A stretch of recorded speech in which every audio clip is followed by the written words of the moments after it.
Hey Honors Kids, it's Jockmans. I'm about to go over your next lab, which we're going to do day 9, the Motion Detector Lab. This one's pretty awesome. You're going to have a whiteboard, a lab quest, and a motion detector. And you're going to be in the hallway. Your goal is 2 parts. Part 1 is actually the second one here. You're going to figure out, based on the graphs, how to recognize if something's going towards or away from you, if it's going fast or slow, steady or speeding up.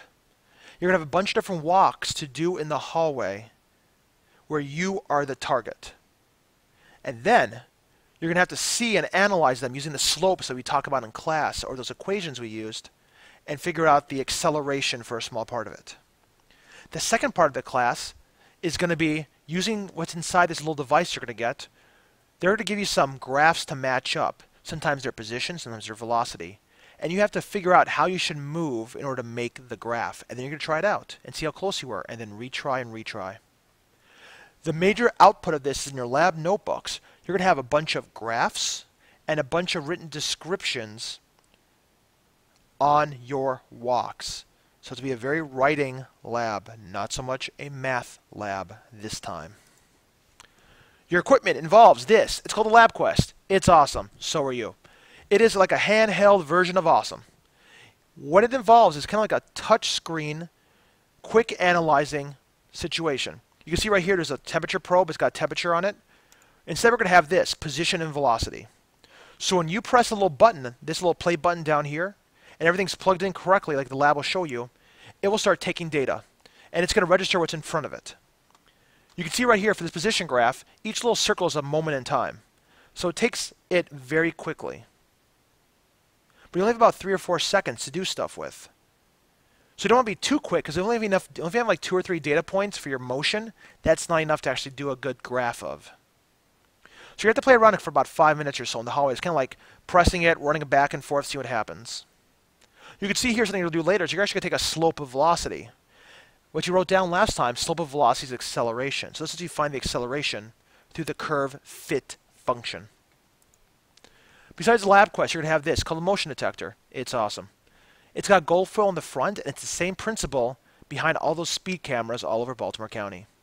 The idea is it shoots out sound you can't hear, and it makes a cone in 30 degrees in a cone shape. So it's in both up, down, left, right, blah, blah, blah.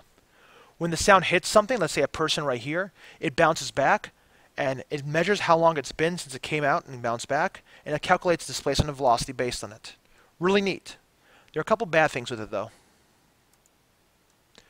I want you to keep the motion detector in the air, because since it makes a cone, if it's near the ground, it'll register the ground instead of you, which means you get a constant, not moving object, because it's reading a non-moving ground.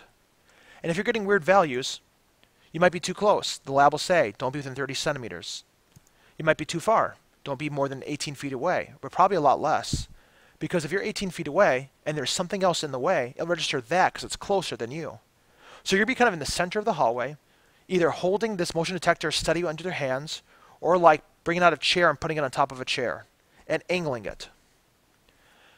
If anything starts hitting this, you might see a part of your graph just kind of like stop.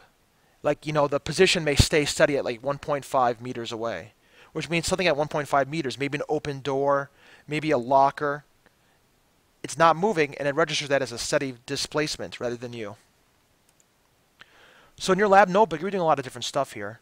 It's take up a bunch of pages because the main thing here is to be descriptions and graphs you'll be kind of sketching in. I recommend using colors. I have a lot of color pencils that are up for you to use.